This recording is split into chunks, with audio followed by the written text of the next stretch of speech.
Alright, CNT140, we're continuing our Chapter 11 Introduction to Fiber Optic. The next section they talk about is your fiber optic networks, and they talk about fiber optic transmission systems all work in a similar manner. Absolutely. There is a transmitter circuitry that connects to a receiver circuitry. And if I break it down a little bit, we have a transmitter on this end, and the focus of this transmitter is we have an electrical signal coming in to the transmitter, and this circuitry is designed to take that electrical input, those pulses of electricity, and turn them into pulses of light to transmit across the fiber optic cable.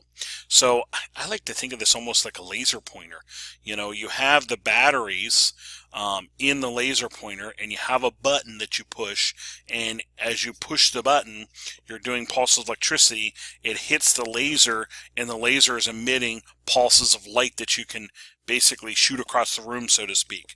That's the idea of the transmitter. It's taking that electrical input and outputting a light pulse, and that gets aimed into the fiber optic cable to transmit across the fiber optic cable.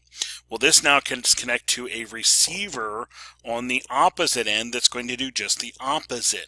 The receiver on the opposite end has a photodiode, a photosensor, that's going to take that pulse of light as it hits it and turn it back into electricity. Well, I like to think of this almost as the if you have a light outside your house that turns on at dark and then turns off when it gets to be daylight, or even a parking lot lamp, parking lot light. That's kind of the idea here. As light hits this diode, it does something. As light goes away, it does something.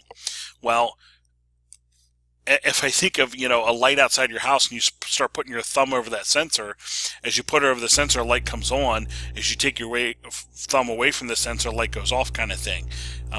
That's what this is doing. This is taking these pulses of light and turning them into electrical pulses. That's your receiver.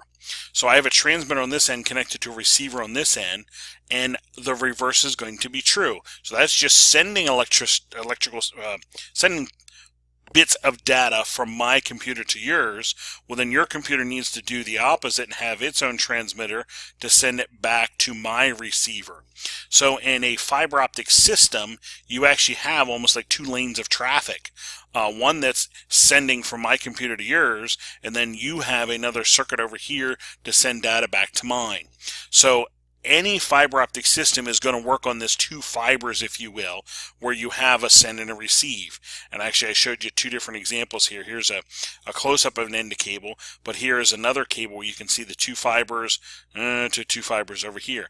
That is a normal fiber optic connection using those two fibers. The performance can be determined by how well these electrical signals are getting converted and then converted into light and then reconverted from light back to electricity. And the ability of the transmitters and receivers, the sensitivity of the transmitters and receivers, as well as the optical power of the transmitter and receiver. And they talk about, okay, if there's too little or too much power, it can cause high bit rates. If there's too much, you're going to saturate the receiver on the other end and distort the signal. Kind of like turning up a radio or a microphone way too loud. It gets all distorted and it's actually hard to hear. Meanwhile, if there's too little power, then outside noise becomes a problem. Again, turning a speaker or microphone way down, I no longer can hear the person speaking because of all the other noise in the room. Maybe fans or other things that are going on. Okay, so the same can happen on fiber optic link. So they then talk about this idea here.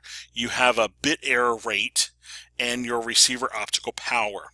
So the more power that you send with your signal, the less errors that you have, but it gets to the point where I get it so strong that the error rate starts going back up. So there's kind of this whole, I need to have enough power to get the signal there, to overcome any noise or problem, but if I get too high, then I'm actually going to distort the signal and it's going to be hard to read on the other end. So it's kind of this little magic zone of sending. So that's just something to keep in mind about the signal can actually be too strong or too weak. Data links can be digital or analog.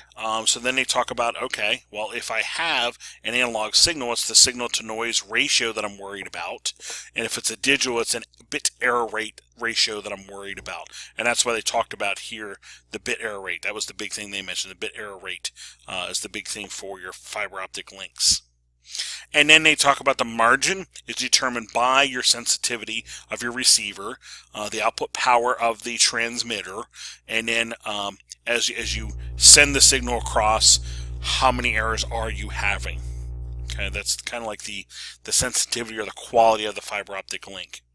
And then they show here some performance statistics or performance criteria for various links, various wavelengths, and so forth. I'm not too hung up on those values for you. That's always stuff you could look up if you're testing links and need to know if it's within or out of bounds, if you will, of the margins. Just keep in mind that those are measurements that are on kind of the quality of the link and how well that link is functioning, and if there's problems with that link. Alrighty, there's kind of our overview of fiber optic systems from Chapter 11.